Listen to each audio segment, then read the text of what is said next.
messieurs, et bienvenue à Génération Z, l'émission où des jeunes débattent sur différents sujets d'actualité. Et aujourd'hui, on va débattre d'un sujet quand même sombre, mais vraiment actuel. Malheureusement, le terrorisme. J'ai hâte de savoir qu'est-ce que vous en pensez. Voici nos panélistes. Merci d'être avec nous encore cette semaine. Mike Leduc, Alexandre Bouchard, Simon Gauthier et Vincent Despins. Bien, merci de participer à l'émission. Ça fait plaisir. Messieurs, vous êtes prêts à faire feu? Toujours. Oui. Armés jusqu'aux dents, encore une fois. Évidemment. Évidemment. Toujours. Alors, le terrorisme, il peut avoir plusieurs buts, hein, n'est-ce pas? Ça peut être vouloir s'approprier un bout de pays qui appartient déjà à quelqu'un d'autre. Ça peut être de vouloir imposer ses idées ou sa religion à un autre peuple. La question que je vous pose, c'est est-ce que le terrorisme a atteint son but? C'est-à-dire de créer une peur. Et par le fait même, est-ce que ça leur facilite le recrutement?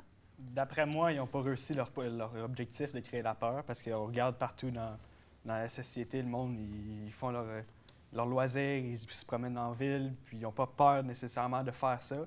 Ils voyagent aussi, puis ils n'ont pas peur de prendre l'avion, même si les avions, il y a eu des attentats terroristes. Là, tu parles des Québécois ou tu parles de en tout le général? monde Parce en qu'on ne sait général. pas ce qui se passe, par exemple. Peut-être à Paris, les gens sont un petit peu plus frileux. Peut-être. Je ne sais pas. Ouais. En fait, faut s'entendre en fait que le terrorisme, c'est le nouvel ennemi numéro un, en fait. Depuis, dans un contexte post-guerre froide. Le nouvel ennemi, ça fait un méchant bout qui est avec nous aussi. C'est Ben, pas de quoi de non, nouveau. le terrorisme, c'est pas quelque chose de nouveau. Là. Je suis d'accord avec toi. Là. Mais je te parle par rapport au contexte de société occidentale, orientale, puis le fait qu'on voyait la société occidentale comme étant intouchable avant 2001. Ça a comme les systèmes de rapports de force, en fait, les rapports de force ont changé là, à partir de 2001. 2001, ça a changé beaucoup de choses. Oui, clairement. D'après moi, c'est l'ennemi qui a changé plus que le rapport de force, autre chose. Parce que les attentats terroristes sur l'Occident, ça avait déjà été... on parle... en Irlande, justement, les Irlandais ils avaient fait plusieurs attaques terroristes contre l'Angleterre. Mais je parlais particulièrement en fait, du cas des États-Unis par rapport à leur place dans le système international. Mais évidemment, je suis d'accord avec toi aussi sur le fait que je pense pas qu'on a créé nécessairement un climat de peur générale. Effectivement, le terroriste, il reste sur le bout de nos lèvres. En fait, on en discute, il est accaparant, il est là, il est partout. Mais en fait, il est dans les médias. Je veux dire, on en parle à chaque semaine. Il y a quelque chose qui sort, il y a quelque chose qui est arrivé quelque part sur la planète. Là. Mais je pense qu'on n'est pas dans un climat de peur. Je pense qu'on est dans un cas, des fois, peut-être dans certaines situations, peut-être en France, on est plus dans un climat d'hyper-vigilance. Dans le fait, c'est le système, en fait, c'est un sentiment de menace permanente que les gens vont vivre, en fait. Mais, puis ensuite, l'élément, en fait, négatif à ça, c'est que des fois, la société, ensuite, elle va, en fait, transférer cette violence, en fait, psychologique-là vers une violence sociale. Puis, en fait, elle va déterminer un groupe, en fait. Elle va transmettre sa peur envers un groupe social qui est souvent une minorité présente dans son territoire. Trouver un coupable. On aime ça, trouver un coupable. On aime ça, trouver un coupable, effectivement. En ce moment, c'est les musulmans. Exactement.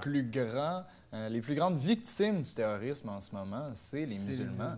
Je veux dire, ils vivent dans un climat... Eux, ils vivent dans un climat de peur. Nous, non. Je veux dire, eux autres, ils savent pas s'il y a un drone qui va faire sauter une école... N'importe quand. C'est ça, on pense toujours au terrorisme islamiste, mais on s'entend qu'il y a plein d'autres actes terroristes qui se passent un peu partout dans le monde. En fait, le terrorisme, on a des actes terroristes occidentaux. Ah oui. Je pense qu'on pourrait qualifier certains actes des fois que c'est proche du terrorisme. Là. Je pense pas que c'est propre à une culture ou c'est propre à une religion ou propre... Je pense que on peut pas dire ça. Croyez-vous que les médias veulent créer cette peur-là en parlant constamment? Est-ce qu'il y a quelque chose de plus haut qui essaie de... Je pense pas que c'est un objectif des médias, mais je pense que c'est les gens qui sont plus réceptifs à ce message-là. Puis je veux dire, c'est ça qui... Les médias vont juste passer qu'est-ce que tu veux entendre. Les médias... Mais qui contrôle vraiment les médias? Tu sais, là, j'essaie d'aller un petit peu plus loin Mais dans... les médias, il faut se ramener à la base. Les médias, ce sont des compagnies. Je veux dire, oui... C'est les grandes corporations qui contrôlent les médias. Mais je veux dire, eux, leur but, c'est de vendre. Donc, si nous, on parle de terrorisme, bien, eux, ils vont être réceptifs à ce message-là, puis c'est ce qu'ils vont passer le plus. L'offre et la demande, en fait. Qu'est-ce que le public veut entendre? C'est le terrorisme. Les médias vont se forcer pour amener l'information au public, de donner l'information à ce public. Et si on vient au terrorisme islamiste, parce que c'est à ça qu'on pense tout de suite, malheureusement, Mais j'ai un point à dire oui, là-dessus. vas-y. Aux États-Unis, on parle souvent de terrorisme islamique puis tout ça, mais le terrorisme des suprémacistes blancs, c'est celui qui est le plus présent puis qui fait le plus de dommages. Donc, c'est-tu vraiment celui qui fait le plus de dommages, par exemple? moi, je pense que oui. Si on regarde le nombre de personnes qui sont mortes aux États-Unis, il y a beaucoup plus de personnes qui sont mortes d'un acte terroriste islamique qu'un acte terroriste des suprémacistes. Moi, je pense pas. À la quantité de fusillades qu'il y a aux États-Unis, moi, je pense que le terrorisme islamique, c'est une très petite portion. C'est souvent des jeunes en état de détresse qui font des fusillades. C'est pas Il n'y a pas nécessairement- d'autres raisons idéologiques. Donc, Fait c'est que des là, on est en train terroristes. de dire que les jeunes blancs sont des gens qui ont des problèmes mentaux. Des loups solitaires. Tandis, Oui, j'aime ça. tandis que les musulmans Sont qui se brainwashés. radicalisent et qui deviennent des radicaux, eux, par contre, c'est des terroristes, puis ils n'ont pas de problèmes mentaux. Peut-être qu'à la base, c'est de prévenir la radicalisation des jeunes. Peut-être qu'ils ont un problème mentaux, mais le problème avec ça, c'est le groupe qui s'en vient chercher après ça l'acte terroriste. Le jeune de Columbine, il n'a pas tiré quelqu'un, puis après ça, les suprémacistes sont allés « Ouais, c'est notre groupe qui a fait ça, c'est nous autres qui a poussé ça. » Tandis que les actes terroristes... Mais toi, tu penses à l'État islamique qui revendique des actes? Ouais. Je veux dire, c'est sûr que l'État islamique, ils tiennent à leur crédibilité, mais c'est quoi le désavantage de dire « Oui, on revendique cet attentat-là » ? Le désavantage, il n'y en a pas, mais c'est ça ça le problème. À quel point est-ce qu'on peut les croire? À quel point? Oui, c'est ça. Les suprémacistes, de base, c'est quoi? Ça serait quoi le désavantage d'aller chercher? Pourquoi ils ne le feront pas pour les jeunes blancs qui font des fusillades? Parce que, premièrement, les suprémacistes blancs, d'habitude, ils viennent d'un groupe précis, puis c'est plus local comme action. Je veux dire, l'État islamique, ils recrutent, puis ensuite, souvent, la plupart du temps, ce sont des nationaux, là. On a eu des actes de terrorisme ici, puis je pense à Ottawa, qui était un Québécois, puis de souche, puis... Mais c'est des gens vulnérables, là, automatiquement. Pour le recrutement, ils vont aller vers des gens peut-être extrémistes un peu mais et c'est des gens vulnérables qui se cherchent, et ouais, un petit peu, oui, atteints psychologiquement. On ne peut pas être extrémiste et terroriste sans avoir des problèmes, là. On ne peut pas être parfaitement sain d'esprit puis adhérer à ces extrémistes-là, non? Non, c'est ça. On dirait vous. On est tous d'accord sur ce point-là que Ouais, les terroristes, ils ont des problèmes mentaux, ils ont un problème en tant que tel, mais les musulmans, c'est peut-être pas de leur faute, mais ils sont quand même En les fait, groupes les musulmans, moi, je n'irais pas dans cette catégorie-là. C'est pas les musulmans qui sont terroristes, là. C'est l'État islamique, là. Qui est ni un État ni islamique, d'ailleurs. Là. C'est pour ça qu'on utilise plus le terme Daesh en France, puis les experts y abondent dans ce sens-là, parce que... Mais je suis curieuse de savoir, est-ce que vous avez des amis musulmans? Et puis si oui, est-ce qu'ils ont honte un peu de la situation, comment ils se sentent par rapport aux extrémistes islamistes? Je veux pas parler pour eux, puis je veux pas me mettre à leur place, puis tout ça, mais moi, si j'étais musulman, je serais un peu dégoûté de cette situation-là. Puis on dit qu'ils dénoncent pas les actes, mais c'est faux, c'est juste qu'on cherche pas. Puis il y a plein d'intellectuels musulmans qui dénoncent ces actes-là. Il faut juste les chercher, puis trouver les articles, puis les dénonciations qu'ils font. Qu'est-ce qu'ils veulent, en fait, les terroristes? L'islamisme extrémiste? Qu'est-ce qu'ils veulent? Ils veulent convertir la planète? C'est quoi qui se passe exactement? Il y a quelque chose de plus grand à quelque part qui contrôle ça. Le but de Daesh, c'est ça, c'est d'imposer la charia, là. Oui, il y a plusieurs C'est factions. une critique, en fait, du système occidental, là, puis les valeurs, en fait, occidentales, puis les problèmes que ça a causés. Souvent, c'est ça, les gens d'ici là, qui adhèrent, en fait, à ces... qui se font recruter, par exemple. Faut se dire que c'est un peu l'islamophobie, en fait, qui nourrit ce sentiment-là de révolte chez ces jeunes-là. Parce que ces jeunes-là aussi, rarement on parle de ça, mais lorsque tu vois que certains gens, ils subissent, en fait, l'islamophobie, mais en fait, ça nourrit, en fait, ce sentiment de révolte chez ces jeunes-là. Puis, à ce moment-là, ils développent, je veux dire, l'État islamique ou n'importe quel groupe extrémiste montre les problèmes qu'on a ici, puis apporte des solutions. Puis ces gens-là, comme moi ou toi ou n'importe qui, va adhérer à ces solutions-là, certes radicales, mais ils apportent des solutions aux problèmes, dans le fond, du monde occidental, en fait. C'est un peu ça qu'ils tentent de faire. Mais c'est ça qui attire les gens. Dans le fond, Simon, je t'arrête là parce que ça va faire un bon lien aussi vers notre deuxième bloc dans quelques instants. Pour notre deuxième bloc, la question que je vous pose, messieurs, est assez générale, mais je pense qu'elle va pouvoir soulever différents sujets intéressants. Quel est le but ultime derrière les actes terroristes? D'après moi, le but ultime, c'est de s'enrichir puis de prendre le pouvoir, tout dépendant de la façon qu'ils l'emploient. Si on regarde Daesh, eux autres, leur but, c'est vraiment de prendre le pouvoir dans leur région. La façon qu'ils font ça, c'est en vendant le pétrole, puis en faisant des actes terroristes pour déstabiliser la région aussi, pour vraiment créer leur propre État. Donc, rendre les gens vulnérables et leur faire peur. Oui, si on veut. Tout simplement. Qu'est-ce que vous en pensez? Mais pour ajouter à ça, moi, j'avais lu qu'il y avait un gros marché de pillage d'œuvres archéologiques que, par exemple, Daesh fait. Puis ils détruisent du patrimoine, puis en fait, ils le revendent à des gens. Puis c'est les gens qui achètent ça, en fait, il y a un réseau tellement complexe que ils savent pas que c'est des œuvres qui ont été pillées, par exemple, puis ils se trouvent à financer Daesh indirectement. Oui, ou presque sans le savoir, oui, effectivement. Puis ça leur rapporte de l'argent, puis avec ça, ils achètent soit des armes, qui permettent, en fait, ça permet de financer, en fait, tout le réseau. Mais c'est sûr qu'il y a cette partie-là, mais je pense qu'il y a aussi l'autre partie. Aussi, bon, on a parlé tantôt de la peur, mais on a aussi, en fait, une réaction face, je pense, à l'ingérence, en fait, des pays occidentaux dans le Moyen-Orient ou dans le Proche-Orient. Je pense qu'on a vraiment ce facteur-là aussi. Parce à qu'en fait, c'est considérer. passer un message qu'ils veulent. C'est dire l'Occident, ce qu'ils font, en fait, c'est eux les vrais terroristes. Et nous, on se venge. Ouais, C'est une question de c'est ça. vengeance. Que ça soit de la vengeance de nous ou de eux, là, je pense que c'est un gros cercle vicieux. Ouais. Mais là, on s'attaque à Daesh, mais en fait, tous les actes terroristes, que ça soit une fusillade dans une école, c'est toujours pour passer un certain message, souvent frustré contre la classe politique. Et si les Américains, mais je parle des Américains parce que c'est La plus puissance eux qui sont, mondiale. sont plus impliqués, mais si ils se mêlaient de leurs propres affaires et puis quittaient ces pays-là, est-ce que vous croyez que ça réglerait une partie du problème? D'après moi, non. D'après moi, ils vont pas arrêter du sitôt. D'après moi, c'est de quoi qui va rester aussi. Puis qu'il y a tellement eu de choses qui sont passées que peut-être qu'ils aiment le pouvoir qu'ils ont reçu, ils aiment l'argent qu'ils font avec ça. Le leadership, dans le fond, des groupes terroristes, ceux qui sont en contrôle, ils veulent rester en contrôle, puis ils vont tout faire pour rester en contrôle, puis propager la peur. Donc, c'est de quoi... L'engrenage est parti, puis ça va pas s'arrêter. Ouais. Mais je veux dire, on l'a vu un peu avec la Libye, puis il y avait un dictateur, oui, on l'a tassé.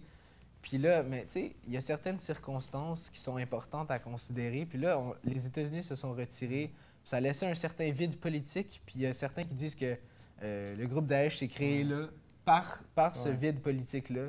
Il n'aurait peut-être pas dû se retirer aussitôt aussi ou implanter des programmes d'état de droit, en fait, qui permettent, en fait, de tisser vraiment un lien avec le peuple, en fait, là, puis de construire quelque chose de solide avant de s'en aller. Je pense qu'on a un devoir, peut-être dans certaines situations, on a un devoir d'intervenir, mais je pense qu'aussi, des fois, il faut aussi penser aussi, des fois, que l'intervention n'est pas toujours la meilleure solution, mais aussi que lorsqu'on intervient, il faut aussi prendre toutes les mesures puis ne pas soi-disant botcher le travail, là. Désolé pour le français, là, mais c'est un peu ça. C'est d'arriver puis de faire quelque chose qui se tient, puis ne pas sauter certaines étapes ou ne pas faire la job au complet. De certains moments que l'intervention, ils veulent donner leur mandat, ils veulent entraîner le monde, ils veulent donner de l'aide aux gens en situation dans ces pays-là. Mais souvent, le monde veut leur tirer, ils veulent leur tirer tout le monde. Il y a beaucoup de personnes qui veulent leur tirer l'armée directement. Ouais, mais ça donne rien, là, ça fait trop longtemps qu'on est là-bas, ça fait trop longtemps, l'argent qu'on a mis là-dedans, ça va pousser à rien, en fond. Non, il faut vraiment qu'il y ait une belle transition qui se fasse.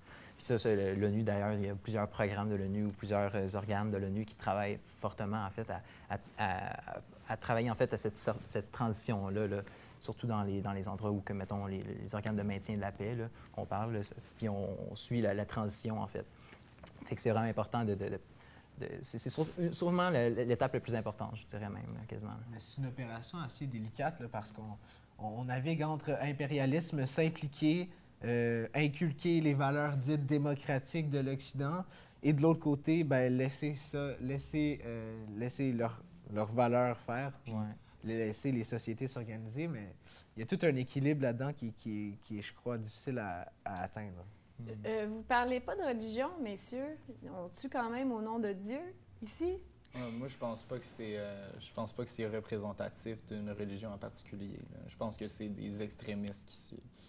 Mais dans le cas des actes terroristes islamiques... Oui, mais moi, je pense que, je veux dire, si demain matin, je m'en vais à l'autre bord de la rue, puis je dis Dieu est grand, puis je tue quelqu'un, je pense pas que ce soit représentatif de quelque chose qui me soit propre, comme une religion, comme une foi. Je pense qu'il y a un cheminement spirituel à faire, puis ça prend plus que juste dire « Ah oui, je tue au nom de Dieu » pour être croyant. Bien, en fait, à ce moment-là, je crois pas que quelqu'un a fait un cheminement spirituel s'il se fait exploser au nom de Dieu, parce que... Exactement. Je pense pas qu'on rattache les protestants au Ku Klux Klan. Tandis que eux, c'est d'une certaine manière la même idéologie que Daesh. Là. Vous voulez dire de racisme, d'extrémisme... Radical. Ouais. Radical. Ouais, c'est ça. Qui veut répandre leur religion et que tout ce qui est différent à eux devrait disparaître. Ça, c'est radical dans la pensée aussi, puis radical dans les actes. Dans les moyens. Exactement, dans les moyens. Oui, tout à fait. Qu'est-ce que vous pensez du fait que le terrorisme, dans le fond, ça tue des gens, des civils, innocents, au nom d'une idée, peu importe. Mais en quoi c'est si différent de la guerre ces temps-ci? Mais je veux dire, je reviens à ce qu'on a dit tantôt, puis les bombardements, par exemple, de drones des États-Unis. Le langage est différent. Je veux dire, on parle de frappes chirurgicales, puis on parle de dommages collatéraux, mais dans le sens, ce sont des bombardements, puis ce sont des victimes civiles qu'on tue. C'est pas vraiment différent, à part le langage qu'on projette dans les médias. C'est pas des militaires, là. Non, non. Mais c'est des erreurs produites par l'armée. Tandis que les actes terroristes, c'est des actes qui sont volontairement posés contre les civils. Oui, mais à quel point les erreurs de l'armée sont moins dommageables que les terroristes, je ne sais pas à quel point. Ben, c'est aussi simple que c'est pas volontaire. C'est pas de quelque chose que le soldat, c'est pas l'armée n'a pas donné l'ordre, on s'en va tuer des civils aujourd'hui. Ben, je veux dire, le président, quand il ordonne une frappe de drone, puis on lui dit, oui, ça se peut qu'il y ait des dommages collatéraux. C'est-à-dire que ça se peut qu'il y ait des civils qui meurent. Il est en pleine conscience, puis il prend le risque, puis il le fait quand même. Oui, mais l'opportunité principale, c'est d'éliminer un élément clé d'une organisation terroriste. Ouais, ça... C'est pas l'objectif principal en tête n'est pas de tuer des civils. Mais non, mais c'est ce qui arrive pareil. Oui, mais c'est des dommages collatéraux. Langage d'armée, je reviens à ça. Il y a le droit, en fait, dans les conflits armés qu'on appelle, là, qui, en fait, régit tout ça. Là. Et, par exemple, on ne va pas lancer une bombe puis détruire une école en même temps avec des étudiants qui sont présents. Là. Même s'il y a une cible dedans. Oui, exactement. Il y a une distinction à faire, une part de proportionnalité à faire aussi là, par rapport au nombre de gens qu'on tue, par rapport au nombre de... C'est sûr. Sauf qu'effectivement, aujourd'hui, notre langage est différent. Tu l'as dit, c'est des frappes chirurgicales, dommages collatéraux. Et puis, c'est différent. Aujourd'hui, on a une manière différente d'approcher la guerre. Hein. On est à la distance, on n'est plus... on envoie d'ici, puis ça aboutit en Afrique, ça va aboutir... C'est intercontinental, là. La technologie a tellement évolué. Donc, on a une approche complètement différente. Je serais curieux de voir comment on pourrait concevoir, mettons, une guerre grande ouverte là, en Amérique. Imaginez quelle ampleur ça pourrait prendre aujourd'hui. Je n'ose même pas m'imaginer. Je vous arrête ici, les gars, mais dans le prochain bloc, on va essayer de voir s'il n'y a pas des solutions à tout ça. Notre troisième bloc est en deux parties, en deux phases. Alors, les questions. Le Web est-il un allié pour le terrorisme et y a-t-il une solution contre le terrorisme? Ouf! Bonne chance, les gars, vous avez tout un problème à régler, tout un problème de société à trouver une solution. Bon, moi d'abord, pour le Web, la partie Web, moi je dirais que c'est sûr que c'est un allié pour les organisations terroristes, en fait. Avec l'avènement des réseaux sociaux, c'est de plus en plus facile de communiquer sur des longues distances puis de rejoindre des membres. Donc, pour moi, c'est sûr que c'est un avantage. Savez-vous comment ils s'y prennent? Il y a une dame récemment qui s'est fait arrêter aux États-Unis parce qu'elle propageait l'information de l'État islamique aux États-Unis. Puis elle a essayé de trouver une façon aussi de se rendre en Syrie pour les joindre, dans le fond. Simon, je t'ai vu. Oui, tu non, mais à cette fin, justement, je voulais dire que notamment, en fait, Microsoft, Twitter puis YouTube, Google, Alphabet, ils ont décidé, en fait, le 26 juin de créer un forum mondial de l'Internet contre le terrorisme.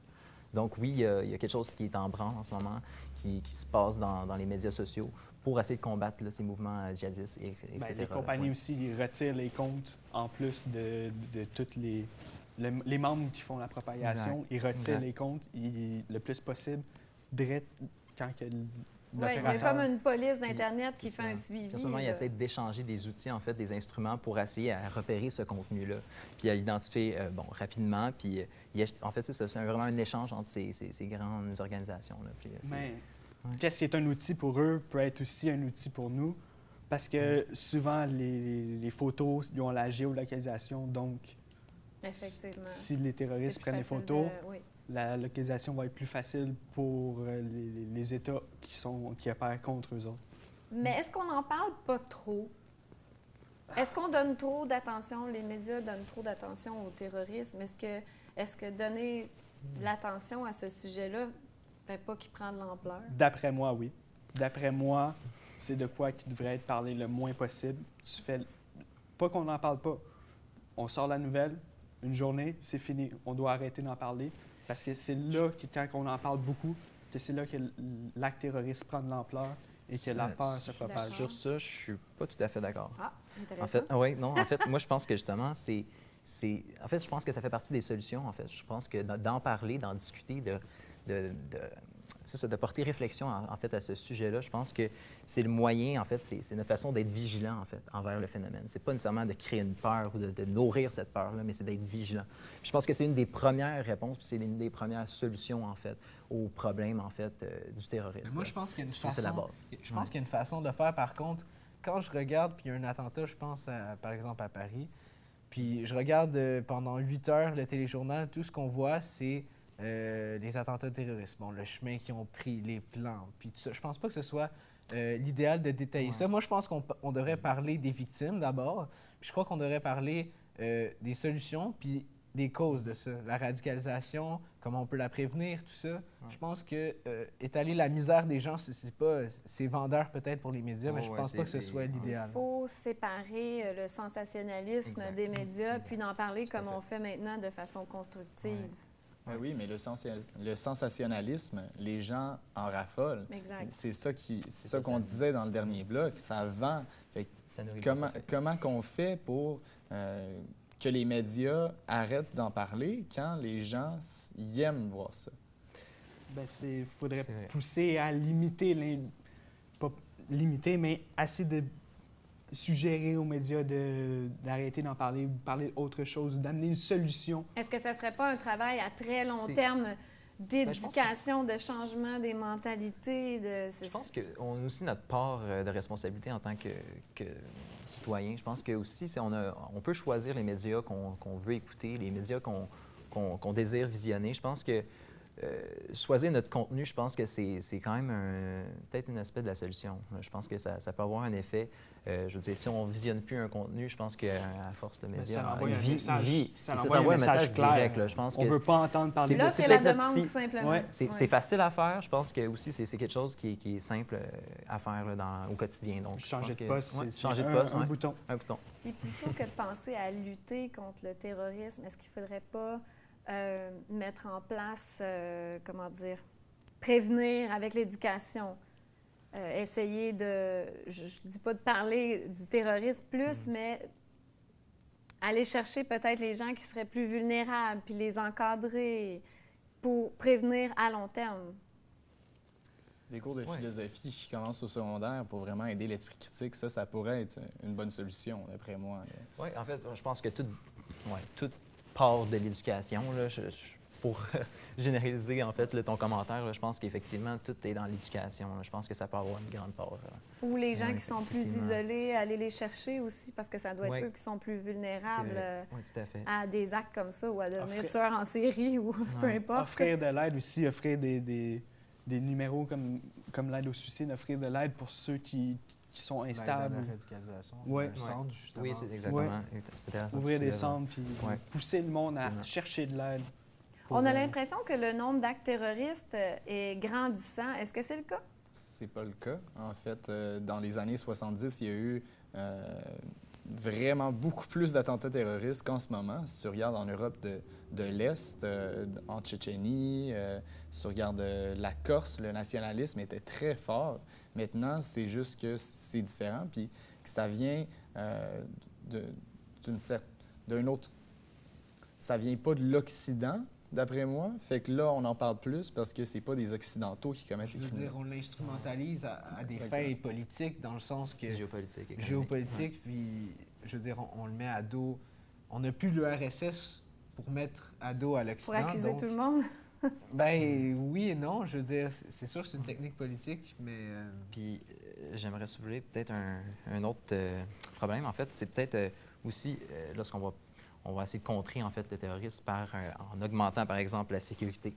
Mais il y a aussi tout l'aspect, en fait, des droits et libertés de la personne. Jusqu'à où on va aller dans la vie privée d'une personne pour aller, justement, s'immiscer, par exemple, soit dans les médias sociaux ou dans les trucs. Jusqu'à où on va, en fait, pour, sans toutefois toucher aux droits et libertés, tu sais. Le dilemme sécurité-liberté, il est vraiment présent. Fort, ouais. Puis on le voit justement avec l'accès aux données qu'on donne à nos gouvernements. Puis tout ça, jusqu'à où on va? Est-ce qu'on permet au gouvernement qui puisse la police, par exemple, qui puisse ouvrir notre téléphone? Est-ce qu'on permet ça? Écouter nos conversations Écouter nos téléphoniques, conversations. Ils font probablement déjà. Mais...